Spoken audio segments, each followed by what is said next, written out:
everybody, my name is Dorin Azerad and I'm a hairstylist for people with hair loss, and today I'm going to show y'all how you can curl your wig 3 different ways, so either with a straightener, with a curling iron, or with a wand.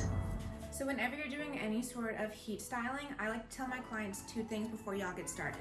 The first thing is to make sure that you detangle your hair, because the last thing you want to do when you're applying a lot of heat to it is catch a knot. So I always go through with a wet brush or a detangling brush, so anything that's going to be really smooth, and just make sure that you get all of the knots out. The next thing you're going to want to do is make sure that you always use heat protectant. So this is one of my favorites. This is a KMS ThermaShape 2-in-1 hairspray. So it's a light hold hairspray, but also it has incredible heat protection in it. So I just like to go through, hold it back a little bit, and just take it all the way around. And then don't forget the most important step, and that's to make sure you distribute the product through the whole hair. So you go through and you will brush it through. So I'm first going to start off with a wand, and this is going to be the easiest for I think most beginners. A lot of my clients love to use the wand when they're curling their hair. This is a really great tool if you don't have a lot of experience using like a clamp, or you just don't like the feeling of curling it with a flat iron. A wand is going to be your best friend. So I'm using today the Paul Mitchell Pro Tools Express Ion 3-in-1 clamp, and this is going to be, they're about 1 1/4 inch. So 1 1/4 is going to be great for those people who have hair this length, longer, and maybe even to around like below the collarbone. All great lengths for 1 1/4. If you have anything shorter, you're probably going to want to go with something that's closer to 1 inch. And the same thing goes when you're looking at curling irons too. So regardless of the tool that you're using, I really recommend having like the 3-finger rule for your section sizes. So I do about 3 fingers by 3 fingers, and that will determine to me how big my section size is going to be. So getting started today, whenever you're working around the face in general, I recommend curling the hair away from the face. So that means that the curl on this side of the head is going to be different than the curl on this side of the head. So getting started,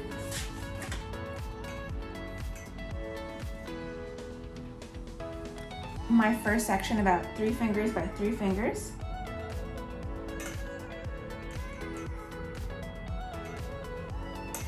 Make sure that your iron is pointing down, and you'll just wrap it around. And if you have a glove, a heat protection glove, you can go ahead and do that and put that on so you can get super close. Otherwise, just sort of leave the ends out. It's on trend. It's not a big deal if you have about a 1/2 inch to 1 inch out of the iron. And let it sit. So I'm going to do that one more time on this side. Iron facing down. Wrap the hair away from your face. You can rock a little bit. This will sort of make sure that you're not getting any clamp marks. It just sort of keeps it really nice and smooth. Not on for too long. And then drop it. And in general, I recommend that you keep all of your heat tools around 360 or below. Anything higher is just going to be too much for any sort of hair. Unless it's like your bio hair and it's super coarse. But with this hair, a lot of the hair that you're dealing with and wigs and toppers are going to have some form of processing, so you don't want to over process it by overheating it. Okay, so I'm going to give y'all a close up again on this side. So we're doing our section size, which is about 3 fingers by 3 fingers. Taking my iron, make sure that it's pointing down, and then you rotate the hair away from the face. Rock it a little bit, let it sit for a few seconds, and then you drop it. So the next one I'm showing y'all is going to be how to curl with a curling iron. So the difference between a curling wand and a curling iron, the curling iron has the clamps where you will feed the hair into.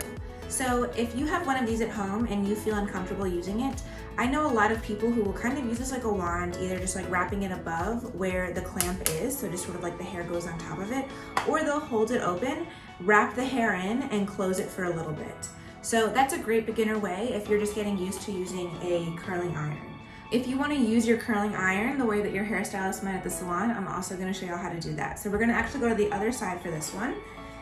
So remember, we curled this side away from the face, so the curls were going this way. On this side, we're going to do the same thing, except it's going to be in the opposite direction. So I would say when you're getting started, if you have any questions about what you're doing, just sort of think about the hair like sweeping back, at least for that initial curl, and then the rest of them will follow. And for a lot of like the glam looks that are really popular now, just make sure that splitting the head down the middle, all the curls on this side are in the same direction and all the curls on this side are in the same direction. That's going to give you like a super soft glam look. If you're looking for something a little more textured, go through and alternate. the direction of the curl that you're doing, but just make sure that the front ones are always going away from the face. So let me show y'all with the wand. Again, three fingers by 3 fingers for your section.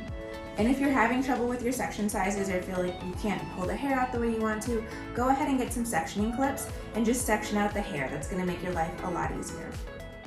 So when I always like to use the curling iron, I like to just sort of run it over the hair for like 1 or 2 times, just to sort of make sure all the hair is primed and smoothed out. And then I will feed the hair in and sort of gently opening the clasp, feed more hair through. It's gonna be a really slow process at first. Once all the hair is through, even to the ends, that's what I'm doing for this one. You don't have to feed the ends through. Just sort of gently touch it and then pull it out. Here we are for the close-up, and I'm just gonna show y'all one more time. This is our section size. We're gonna first go through and open up the iron and just sort of run it over 2 or 3 times, just sort of smooth it out, get the hair hot so it's ready to be curled.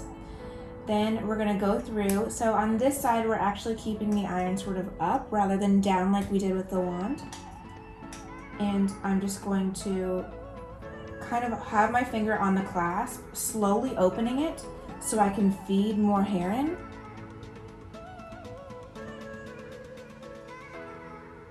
Wrap it close to the top, let it sit for a few seconds, touch it so it gets too hot to the touch, and then pull it out. So one more time.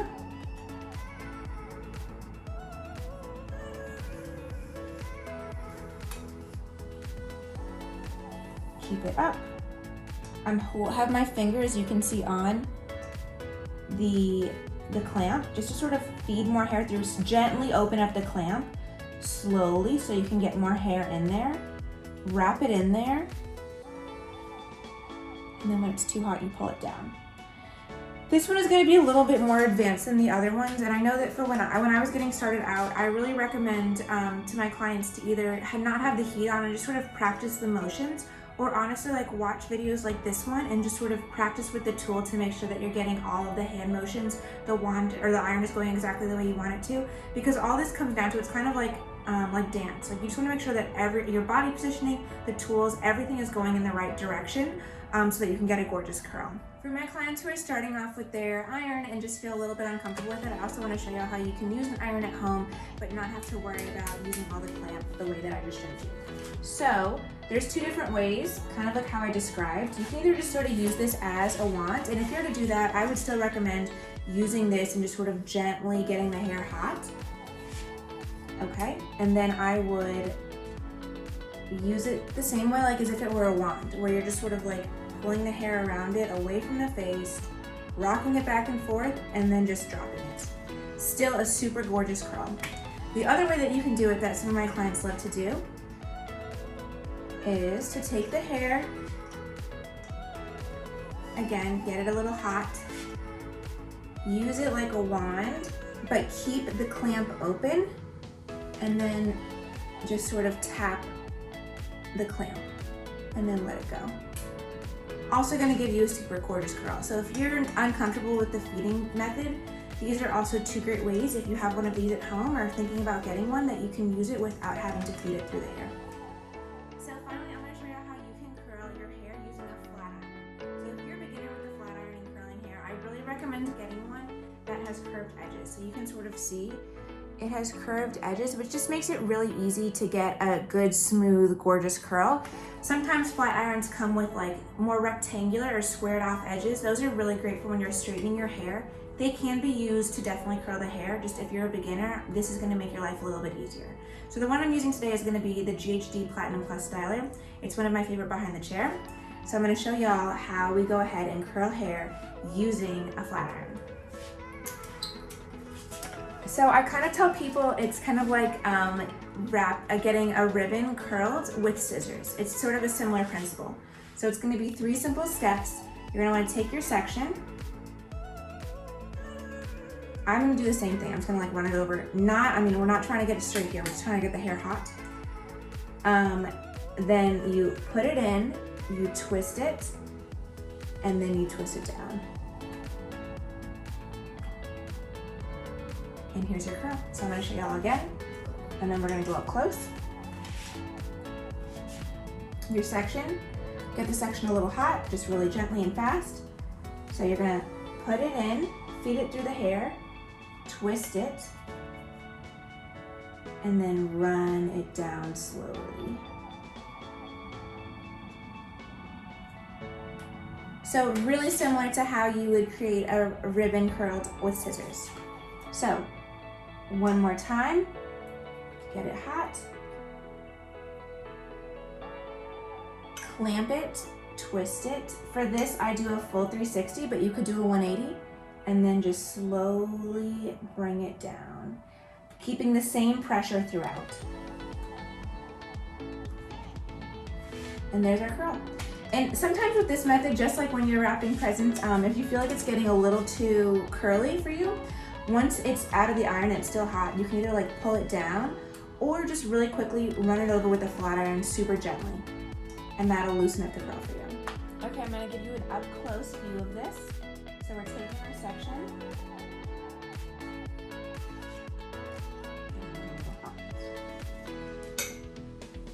We're feeding it through, twisting it around, and gently and slowly bringing it down.